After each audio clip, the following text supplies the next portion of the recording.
নেতৃত্ব শুধু একটি পদ নয়, এটি দায়িত্ব, জবাবদিহিতা এবং জনগণের প্রত্যাশা পূরণের অঙ্গীকার।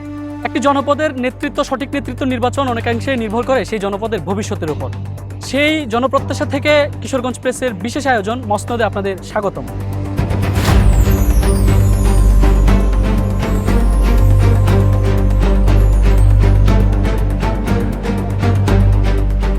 আমাদের এই অনুষ্ঠানে আজকে অতিথি হয়ে এসেছেন কিশোরগঞ্জের জনপ্রিয় ব্যক্তিত্ব, আসন্ন কিশোরগঞ্জ পৌরসভা নির্বাচনে যিনি মেয়র পদে প্রতিদ্বন্দ্বিতা করার ঘোষণা দিয়েছেন, জনাব শফিকুল আলম শিপলু। জনাব শফিকুল আলম শিপলু, আমাদের কিশোরগঞ্জ প্রেসের বিশেষ আয়োজন মসনদে আপনাকে স্বাগতম। ধন্যবাদ আপনাকে এই ধরনের একটি আয়োজন করার জন্য। কিশোরগঞ্জ প্রেসকে আমি আন্তরিকভাবে ধন্যবাদ জানাচ্ছি, কারণ আমরা যারা আগামী পৌরসভা ইলেকশনে মেয়র প্রার্থী হিসাবে নির্বাচন করতে যাচ্ছি, তাদের প্রত্যেকেরই উচিত জনগণের মুখোমুখি হয়ে তাদের জবাবদিহিতার আওতায় চলে আসা, এবং শুধু তাই না, ইলেকশনের পরেও যেন আমরা জনগণের জবাবদিহিতার মধ্যে থাকতে পারি, এই বিষয়টা নিশ্চিত করা হচ্ছে সবসময় দরকার। এবং কিশোরগঞ্জ প্রেস ইলেকশনের আগেই এই ধরনের একটা উদ্যোগ নেওয়াতে আমরা কিশোরগঞ্জ প্রেসকে ধন্যবাদ জানাচ্ছি আমার ব্যক্তিগত পক্ষ থেকে। আমাদের সঙ্গে বেশ কয়েকজন পৌরসভার নাগরিক রয়েছেন, আমরা তাদের সঙ্গেও কথা বলবো। এর আগে আসলে আমরা আমাদের অনুষ্ঠানের শুরুতেই আপনার ব্যক্তিগত এবং রাজনৈতিক পরিচয় সম্পর্কে একটু জানতে চাই, যদি আমাদের দর্শকদের উদ্দেশ্যে একটু বলতেন।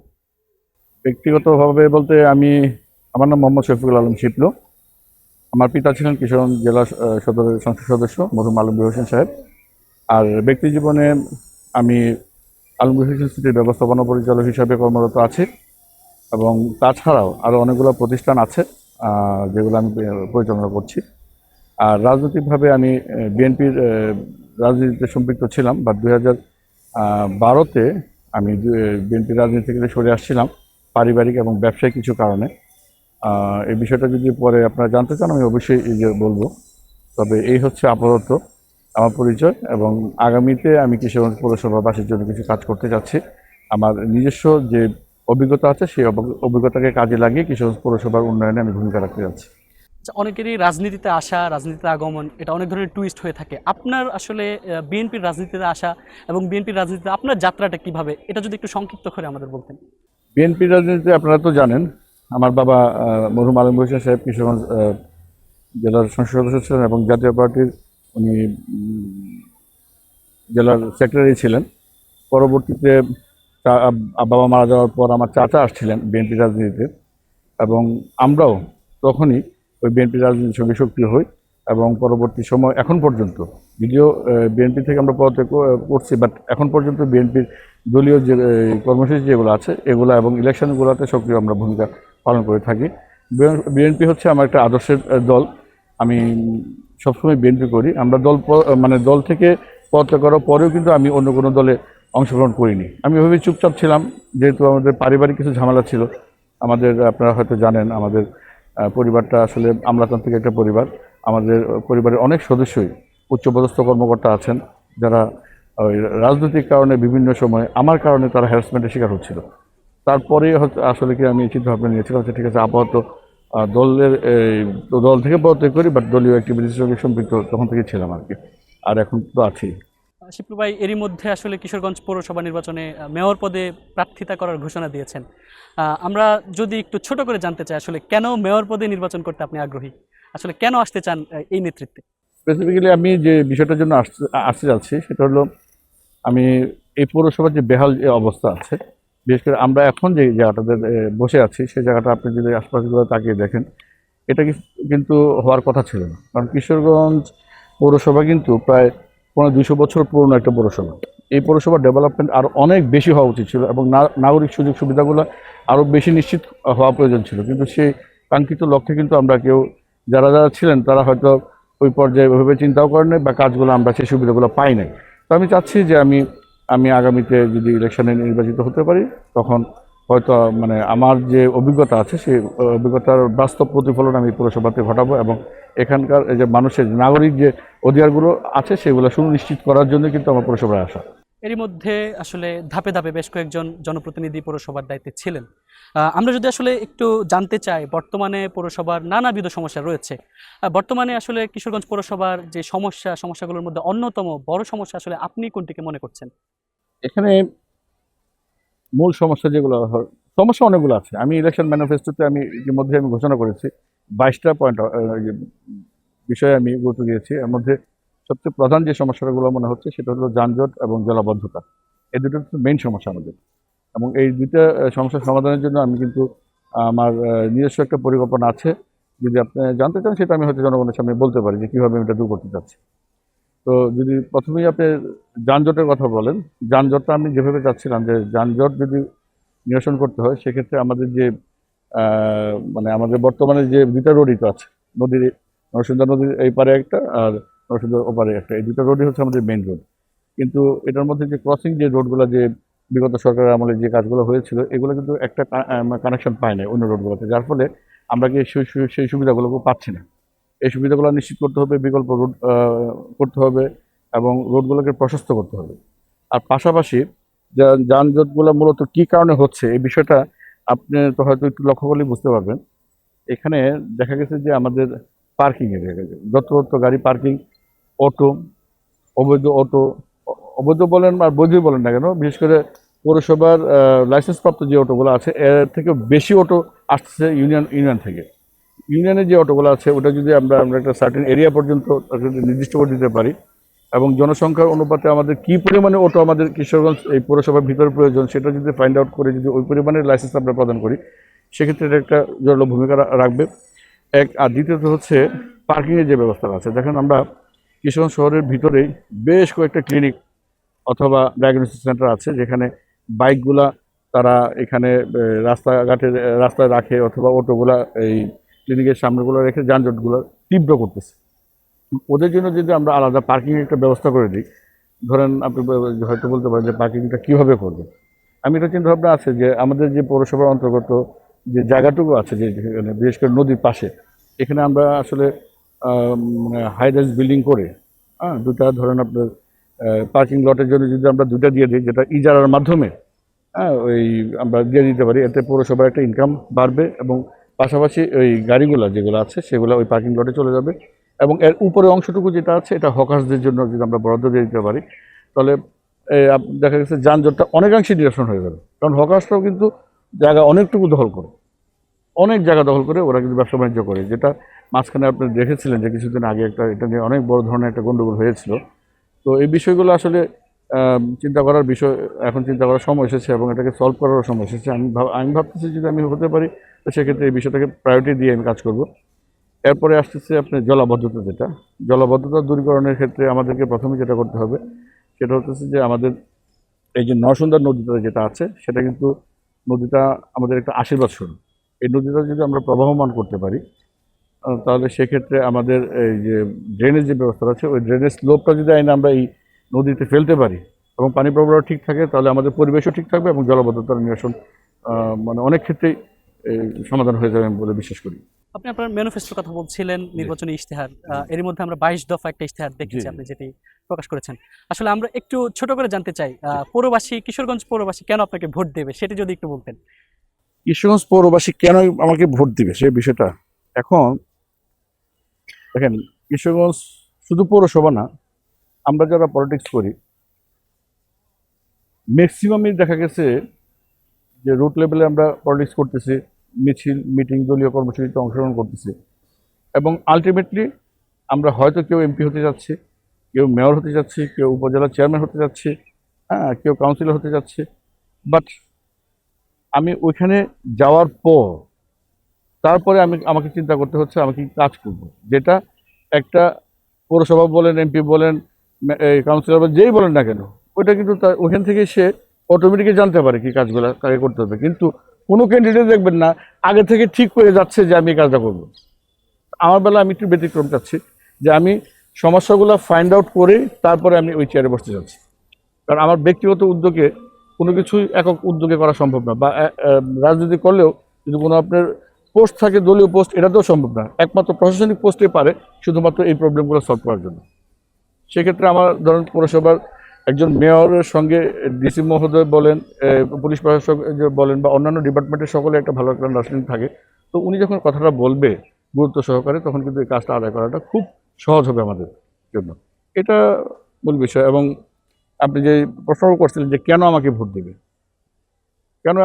দেবে, কারণ এখানে যে কয়েকজন ক্যান্ডিডেট আছে তারা সবাইকে জাজ করে দেখুক, বিগত দিনে তারা কেমন করছিলেন বা তাদের আচার আচরণ, মানুষের সঙ্গে তাদের ব্যবহার কীরকম, তাদের পারিপার্শ্বিক এবং অন্যান্য যে বিষয়গুলো, সোশ্যাল ওয়ার্কগুলো যেগুলো আছে, ওদের থেকে যদি আমাকে বেটার মনে করে, আমাকে দিয়ে যে কাজ আদায় করা সম্ভব হবে, সেক্ষেত্রে আমাকে দিবে। আর যদি না মনে করে যে না, আমার থেকে বেটার ক্যান্ডিডেট অন্যরা আছে, অন্যদেরকে ভোট দিবে, এতে আমার কোনো আপত্তি নেই। আচ্ছা, আমরা আপনার কথা শুনছিলাম, আমাদের পাশেই আমাদের যে কিশোরগঞ্জ পৌরসভার নাগরিকরা রয়েছেন, আমরা তাদের কাছ থেকে কিছু প্রশ্ন নিতে চাই। জি জি। এই মুহূর্তে আমাদের সঙ্গে দুই পাশে আছেন আমাদের বেশ কিছু নাগরিক, আমরা তাদের কাছ থেকে আমাদের কিছু প্রশ্ন নেব। এখান থেকে হ্যান্ড রাইজ করবেন, যদি কেউ আসলে আমাদের গেস্টকে প্রশ্ন করতে চান সেক্ষেত্রে আপনি হাত উঠাতে পারেন, আমরা আপনার প্রশ্নটি নিতে চাই। আসসালামু আলাইকুম। ওয়ালাইকুম সালাম। আমি আপনার কাছে প্রথমেই একটা প্রশ্ন করতে চাই। সেটা হচ্ছে, আমরা প্রতিনিয়ত কিশোরগঞ্জ শহরে বসবাসের উদ্দেশ্যে আসার পর কিশোরগঞ্জের যে জ্যাম সমস্যাটা, দেখা গেল কি যে অনেক সময় 1 ঘন্টা 2 ঘন্টা 3 ঘন্টাও চলে যায়। লাইসেন্সবিহীন অটো অতিরিক্ত হারে বেড়ে যাওয়ার কারণে দেখা গেল কি যে অনেক সমস্যার মধ্যে পড়তে হয়। জরুরি কাজ থাকলেও আমরা জরুরি কাজে ঠিকমতো আমরা যাইতে পারি না। আপনার যানজট নিয়ে আপনার চিন্তা ভাবনা কি, সেটা একটু জানতে চাচ্ছিলাম। ধন্যবাদ আপনাকে। আমি কিন্তু যানজট নিয়ে কিন্তু এই মাত্র আমি বলেছি, তারপরেও আপনি যেহেতু জিজ্ঞেস করছেন, আমি আপনাকে আবার বলি, আমরা যানজটটা মূলত সৃষ্টি হচ্ছে কোথায়, সেই জিনিসটাকে ফাইন্ড আউট করে কিন্তু সলভ করতে হবে। এর মধ্যে আমি যেটা রিয়েলাইজ করছি সেটা হলো যে মূলত এখানে মানে জনসংখ্যা যে পরিমাণে পৌরসভায় বসবাস করে, তার থেকে অধিক সংখ্যক হচ্ছে ট্রান্সপোর্ট। ধরেন আমার এই পৌরসভায় যদি আপনার 84,000 বা 82,000 বা সামথিং ভোটার থাকে, কিন্তু এখানে বাস করে হচ্ছে প্রায় 3.5 থেকে 4 লাখ মানুষ বাস করে। এখন 3.5 থেকে 4 লাখ মানুষের জন্য যাতায়াতের জন্য কী পরিমাণে অটোর দরকার, সেটা কিন্তু আমরা অ্যানালাইসিস কখনোই করি নাই। এবং প্রতিনিয়ত তারা যে মুভ করতেছে, বিষয়টা এরকম না। কী পরিমাণে লোকজন মুভ করতেছে এবং বাইরের শহর থেকে, বাইরের ওই যে এলাকা থেকে, যেমন ইউনিয়ন বলেন অথবা বিভিন্ন উপজেলা থেকে কী পরিমাণে লোকজন এটার ভিতরে, আমাদের পৌরসভার ভিতরে ঢুকতেছে, এটাও কিন্তু আমাদের কোনো তথ্য উপাত্ত নাই, আমাদের কিছুই নাই। তো এই বিষয়গুলোকে সবগুলোকে আগে ইয়ে করতে হবে, ফাইন্ড আউট করতে হবে, করে তারপরে ওটার উপরে বেসিস করে কিন্তু আমাদের যানজট নিরসনের জন্য আমাদের ভূমিকা নিতে হবে। এর মধ্যে প্রথম যে বিষয়টা হচ্ছে, আমি ওনাকে কিছু আগেই বলছিলাম যে আমাদের আরেকটা বিষয়, যে আপনি দেখবেন যে ক্লিনিকগুলো এবং ডায়াগনস্টিক সেন্টারের সামনে আপনার মূলত যানজটের সৃষ্টি হয় এই দুটাকে কেন্দ্র করি, এবং বাজার, এই তিনটা জায়গায় কিন্তু মূল সমস্যা আমাদের সৃষ্টি করে। এখন হচ্ছে যে কিশোরগঞ্জ পৌরসভাটা ছোট্ট একটা পৌরসভা, আমরা যদি এরকম 3-4টা জায়গার মধ্যে পার্কিং লট করে দিতে পারি, তাহলে আপনার আমাদের যে বাইকগুলো আছে, এই বাইকগুলো কিন্তু পার্কিং লটে রেখে তারপরে কিন্তু আসলে আমার হাতের কাজটা করতে পারি। আমি অটোটা যদি আমি একটা নির্দিষ্ট স্থানে রাখি, আমি অন্যান্য কাজটা শেষ করে কিন্তু আমি অটোটা ওখান থেকে পিক করে আমি আবার আসতে পারতেছি। তো জনগণ যদি সহযোগিতা করে, বিষয়টা খুব বেশি কঠিন কিছু হবে না সলভ করার জন্য। আশা করি আপনার উত্তরটি পেয়েছেন। আমরা আরো একজনের প্রশ্ন নিতে চাই এখান থেকে, এ পাশ থেকে আমরা একজনের প্রশ্ন নিতে চাই। একটু হাতটা উঁচিয়ে বলবেন প্লিজ, একটু জোরে। আমার প্রশ্নটা হচ্ছে, কিশোরগঞ্জ শহরে অল্প বৃষ্টিতেই কিন্তু প্রধান যে রাস্তাগুলো রয়েছে সেগুলো তলিয়ে যাচ্ছে, আর ভিতরের আবাসিক রাস্তাগুলোর অবস্থা কিন্তু নাজুক। অল্প বৃষ্টিতেই সবগুলো রাস্তা তলিয়ে যাচ্ছে। এই যে ভঙ্গুর ড্রেনেজ ব্যবস্থা, এটা নিয়ে আপনার কি পরিকল্পনা? এই পৌরবাসীকে আপনি এই জলাবদ্ধতা থেকে কিভাবে মুক্ত করতে পারেন, আপনার কি পরিকল্পনা, সেটা আমরা জানতে চাচ্ছি। ধন্যবাদ আপনাকে, আপনি অত্যন্ত গুরুত্বপূর্ণ একটা প্রশ্ন করেছেন। আমি জানি না আপনি আলমগীর হোসেন সিটিতে গিয়েছিলেন কখনো? আচ্ছা, আমাদের ড্রেনেজ ব্যবস্থাটা লক্ষ্য করেছেন? আচ্ছা, আমাদের ড্রেনেজ ব্যবস্থাটা যেভাবে করছি আমরা, সেটা হচ্ছে যে আমরা পানিটা মূলত যেদিক থেকে ড্রেন হবে সেটার স্লোপটা আগে আমরা ওয়াটার লেভেল করে নিচ্ছি। করার পরে যেটা দেখলাম যে আমার প্রথম রোড থেকে আমার যেখান থেকে পানিটা ড্রেন হবে সেটার ডেপথ প্রায় 9 ফিট ডেপথ আছে। আমরা কিন্তু ওইভাবে স্লোপটা মেনটেন করছি যেন পানিটা ওখানে চলে যায়। আমাদের কিশোরগঞ্জ পৌরসভার জলাবদ্ধতা দূর করতে হলে আমাদেরকে অবশ্যই এই স্লোপটা মেনটেন করতেই হবে, এবং প্রয়োজনে যদি ধরেন, আমি কিছুদিন আগেও একটা কথা বলতেছিলাম, আমরা 4-5 জন যে কজন ক্যান্ডিডেট আছে কিশোরগঞ্জের মধ্যে, আমরা 3 জন ছিলাম একসঙ্গে একই গাড়িতে, তখন এই বিষয়টা নিয়ে কথা বলছিল। তখন আমি ওনাদেরকে বলছিলাম যে ড্রেনেজ ব্যবস্থাটা যদি আমরা আমাদের পরিকল্পনা অনুযায়ী করতে পারি একটা মাস্টার প্ল্যানের আওতায়, তাহলে এটা সম্ভব এই জলাবদ্ধতা দূরীকরণের ক্ষেত্রে। তো এর মধ্যে একজন বলতেছিল যে না, এটা সম্ভব না, কারণ অনেক বাড়ি আছে ইতিমধ্যেই 2-2.5 ফিট 3 ফিট নিচে চলে গেছে, কিন্তু ওরা তো আর এই জলাবদ্ধতা থেকে বের হতে পারবে না। আমি বললাম না, এটাও সম্ভব। কিভাবে সম্ভব? আমি বললাম যে আমাদের এই যে নরসুন্দা নদী যেটা আছে, যদি পানি প্রবাহটা আমরা চালু করতে পারি, সেক্ষেত্রে আমরা বর্ষাকালে সর্বোচ্চ কতটুকু পানি উঠবে সেটা একটা ওয়াটার লেভেল নিব, এবং আমরা এই কিশোরগঞ্জ পৌরসভার সর্বোচ্চ জায়গা কোন জায়গাটা আছে সেই জায়গাটা সিলেক্ট করে ওইখান থেকে একটা ওয়াটার লেভেল টান দেবো। টান দিয়ে তারপর ওই পানিটাকে এখানে নামাই দেবো। এক্ষেত্রে হবে কি, দেখা গেছে যে আমরা যে ড্রেনেজ ব্যবস্থাটা এখন বর্তমানে যেটা আছে সেটা আমাদের রোড সারফেস থেকে 2 থেকে 2.5 ফিট নিচে, কিন্তু তখন দেখা যাবে সেটা চলে যাবে মিনিমাম 5 থেকে 6 ফিট নিচে। তো যখন 5 থেকে 6 ফিট নিচে আপনার ড্রেনটা চলে যাবে, তখন কিন্তু এই জলাবদ্ধতা থাকার কোনো কারণ নাই। নর্মালি পানি এটার মধ্যে চলে আসবে। আর এখন কেন হচ্ছে, এখন যে রোডটা দিছে এই রোডের নিচে অনেক বাড়িঘর আছে। আমি কিছুদিন আগে বৃষ্টি হয়েছিল 32 নুরানি সড়কে, ওই পাশটায় আমি গেছিলাম। যাওয়ার পরে মানে বিশেষ করে গেছি দেখার জন্য যে অ্যাকচুয়ালি ঘটনাটা কি ঘটতেছে। তো ওইখানে গিয়ে দেখলাম যে সেম প্রবলেমটা, ড্রেনের রোড সারফেস থেকে 2.5 ফিট হচ্ছে ড্রেন, আর বাসা হচ্ছে প্রায় 3 থেকে 3.5 ফিট নিচে। তো স্বাভাবিকভাবে পানি কিভাবে এখানে যাবে না তো। ধন্যবাদ আপনাকে, আশা করি আপনার উত্তরটি তো আশা পেয়েছেন। করি আপনার উত্তরটা হয়তো আমি দিতে পেরেছি। আমরা আরো 2টা প্রশ্ন নিব, আমাদের 2 দিক থেকে 2 জন একটু হাত উঁচিয়ে দেখান। আপনার কাছে একটু যাচ্ছে, আপনি একটু প্রশ্ন করবেন প্লিজ। ধন্যবাদ আমাকে সুযোগ দেওয়ার জন্য। জি, আসসালামু আলাইকুম। আমার একটা ছোট্ট প্রশ্ন আছে জি। যে আমরা তো বিভিন্ন সমস্যায় জর্জরিত, আমিও জানি, আমরা সবাই অবগত। কিন্তু আমার প্রশ্নটা হচ্ছে যে আপনি যদি মেয়র নির্বাচিত হতে পারেন তাহলে প্রথম কোন সমস্যাটা সমাধান করবেন? যেহেতু আমাদের সমস্যা বেশি, সমাধানের সুযোগও বেশি, কিন্তু প্রথমেই আপনি কোন জিনিসটাতে মানে আলোকপাত করবেন? ধন্যবাদ। খুব গুরুত্বপূর্ণ প্রশ্ন একটা। এটা আসলে প্রায়োরিটি বেসিস হবে। এখন আমাদের মূল প্রবলেমটাই হচ্ছে, যদি বর্ষাকাল হয় তাহলে জলাবদ্ধতা, আর যদি বর্ষাকাল না হয় সারা বছরের জন্য হচ্ছে যানজট। এবং আমি ওই যে পার্কিং লটের কথা বললাম না, যেটা এই পার্কিং লটের মাধ্যমে আরেকটা কাজ আমাদের করা যাবে। সেটা দেখেন, আমাদের যে বিশেষ করে মা এবং বোনরা যারা যারা মার্কেটে আসে, তাদের কিন্তু যে যদি কোনো কারণে ওয়াশরুমের প্রয়োজন পড়ে, তারা কিন্তু যেতে পারে না। এটা তাদের জন্য একটা ভীষণ সমস্যা। আমরা ছেলে মানুষ যে কোনোভাবে ম্যানেজ করতে পারি, যে কোনো জায়গায় যেতে পারি, বাট ওনাদের পক্ষে এটা খুব কঠিন একটা বিষয়, চ্যালেঞ্জিং একটা বিষয়। আমার ইচ্ছা আছে, যানজট যখন নিরসনের কাজ করব, তখন ওই পার্কিং লটের ভিতরে আমরা একদম আন্তর্জাতিক মানের ওয়াশরুম কিছু করে দিব, মেলদের জন্য আলাদা, ফিমেলদের জন্য আলাদা। এটা আমরা বিভিন্ন শহরে বিভিন্ন স্পটে আমরা এটা করব, এ ধরনের চিন্তা ভাবনা আছে। তো ফার্স্ট প্রায়োরিটিতে থাকবে আমার যানজট, এবং পাশাপাশি হচ্ছে ওই জলাবদ্ধতা। এই দুটো জিনিস ফার্স্ট প্রায়োরিটিতে আমরা নিব। আমরা এই পাশ থেকে একটু যেতে চাই, আরো কেউ যদি প্রশ্ন করতে চান সেক্ষেত্রে ঠিক আছে, আপনাকে দেখছি, আপনি একটু প্রশ্ন করবেন প্লিজ, একটু জোরে আসসালামু বলবেন। আলাইকুম। কিশোরগঞ্জ পৌরসভায় বিগত সময়ে অনেক মেয়র ছিল এবং ভবিষ্যতে অনেকে আসতে চাচ্ছে। তো আমার প্রশ্ন হচ্ছে যে আমি কিশোরগঞ্জ পৌরসভার বাসী হিসাবে আমি আপনাকে কেন চাবো যে আপনি মেয়র হন, আপনি যদি একটু বলতেন। আমি এই জিনিসের উত্তরও ইতিমধ্যে দিছি, প্রথমে দিয়েছিলাম এটা, কেন আপনি আমাকে চাবেন। আপনি সবাইকে দেখছেন, বা আমরা কিন্তু আমি ইলেকশন করার আগ পর্যন্ত আমি অনেকে দেখলাম যে কে কীভাবে কাজ করতেছে, তার কে কতটুকু মানে মানুষের কমিটমেন্টগুলা।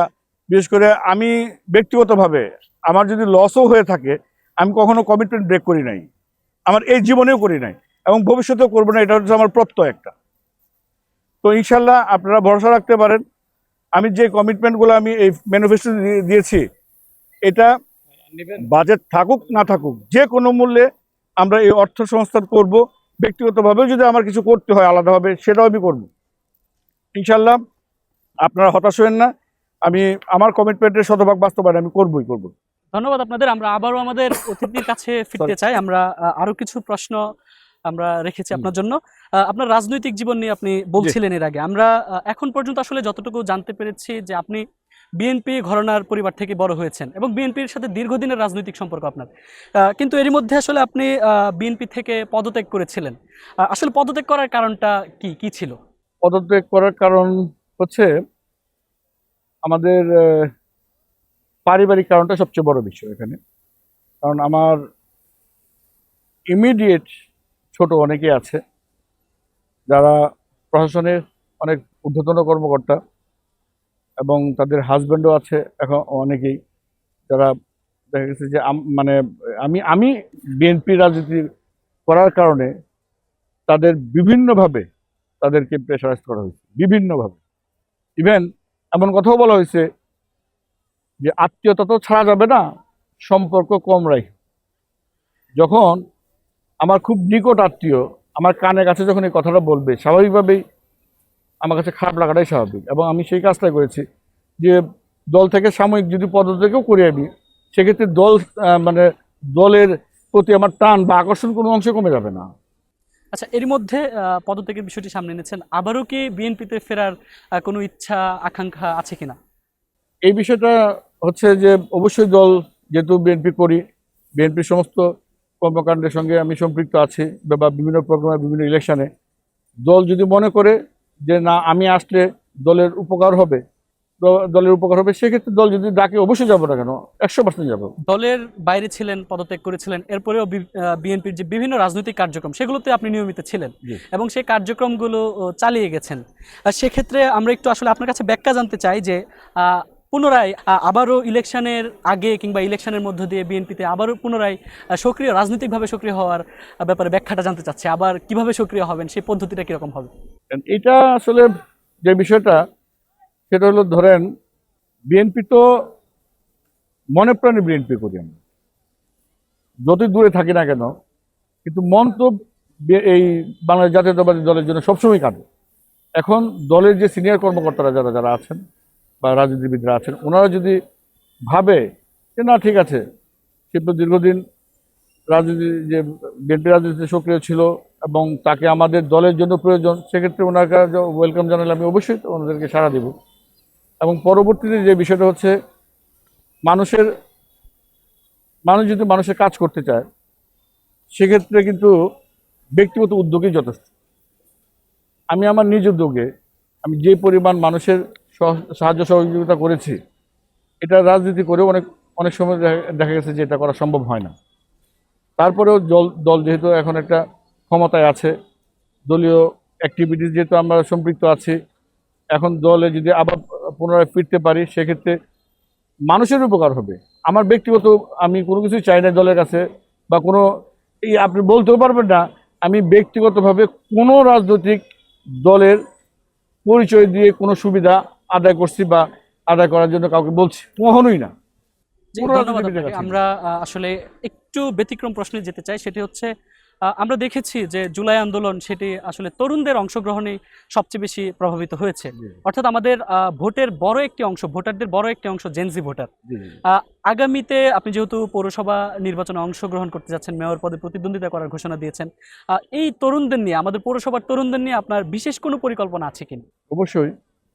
তারা 5ই আগস্টের পরে, বিশেষ করে 5ই আগস্টের পূর্বে তাদের যে ভূমিকা ছিল, সেটা তো আসলে এই মানে আপনার সঙ্গে কথা বলে বা এই যে একটা টক শোয়ের মাধ্যমে কথা বলে আসলে এটার মানে করা সম্ভব না।